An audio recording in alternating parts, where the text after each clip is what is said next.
Billions of dollars were funneled to school districts across the United States to help them make up for learning loss from the pandemic.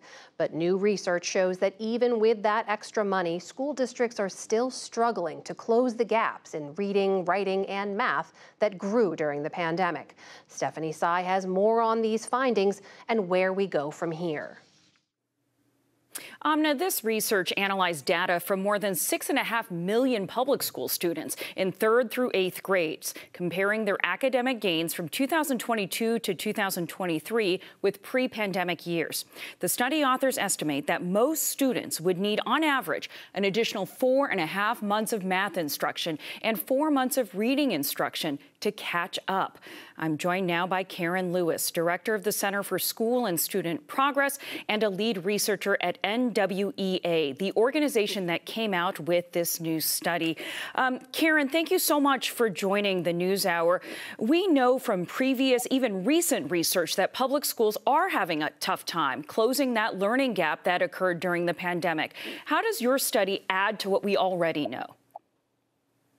I think what's new about what we've learned in this most recent release of data is that up until this point, we had seen some positive signs that we were starting to have some progress towards recovery, albeit modest progress. So it's disheartening and disappointing that at the end of the 22-23 school year, we actually have backslid slightly, and the gaps between current achievement levels relative to pre-pandemic trends actually widened. And that's because students were making gains this year at below average rates. One of the startling statistics in your analysis is you say the average 8th grader needs more than 9 months to catch up in math. That's a whole academic year. So what should schools be doing that they haven't been to make this happen? I don't think it's necessarily that schools need to be doing things they haven't been. They just need to be doing more of what they are doing. What we're seeing here are levels of unfinished learning that will take many years to recoup. This isn't a strategy where we have one single silver bullet that's going to get us out of this mess. And it's going to be a matter of layering interventions that are evidence-based and being able to provide those in a longer time frame. What kind of interventions are we talking about? And have those interventions been affected by the staffing shortages at schools that we've been reporting on since the pandemic? The interventions all share in common that they're trying to add back in some of that instruction that was lost during the initial phase of the pandemic when schools shut down. So these are strategies like summer school or double dosing core instruction in reading and math. We also know that high dosage tutoring is a popular intervention that's happening right now. And all of those strategies rely on humans to deliver them. So you're right that staffing shortages really impede our ability to deliver these at scale. We also know that any one single intervention is not going to be enough to get kids where we want them to be. And it's a matter of layering these and coming up with a suite of resources to support kids. Reading through your policy recommendations, you do use this phrase, high dosage tutoring.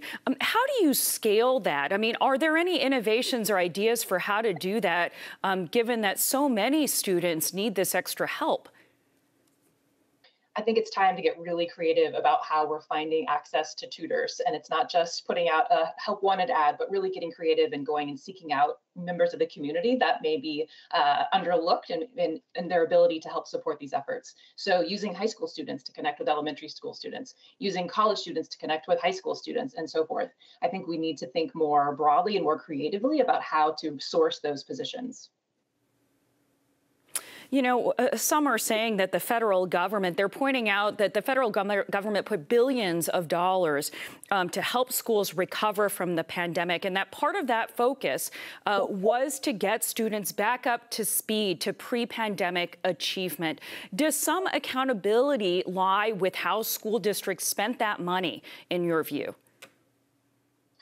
In my view, it's too soon to really see those efforts pay off. We know schools had a really challenging year in 21-22, and 22-23 was still complete with challenges in terms of staffing and chronic absentee levels.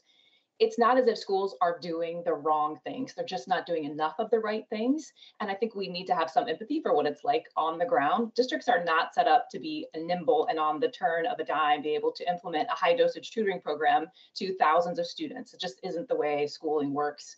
I think what our data suggest is that schools are doing the right things, but just not enough of them. And it's going to need to extend for a longer time frame. And so it certainly is not the time to withdraw federal supports. If anything, it's time to double down and make sure that we are supporting schools so that they can sustain and ramp up these efforts in the coming years. You know, I was looking at a report about how globally students around the world have fallen behind, and the U.S. is actually not as bad as other countries. And one question I have is whether the goalposts have moved for everyone or need to move. Is it realistic at this point for educators and parents to expect that their children will catch up to the achievement that we were seeing pre-pandemic? That's a question that I get a lot. Why do we continue to compare current achievement levels to pre-pandemic trends? Should we just accept that this is our new normal? I don't accept that this is our new normal. I hope others don't, because if we do that, if we just shrug our shoulders and accept that kids are this much farther behind than they used to be, that's problematic for the average kid, but it's catastrophic for the kids that have been hardest hit, which are students in high poverty areas, Black and Hispanic students, who are fully months and months behind where we would want them to be. And that would only catch them up to pre-COVID levels of inequality. And I don't think we can just shrug our shoulders and accept that this is how things are. Can't give up on this. Karen Lewis, thank you so much for sharing these insights with us. Thank you for having me.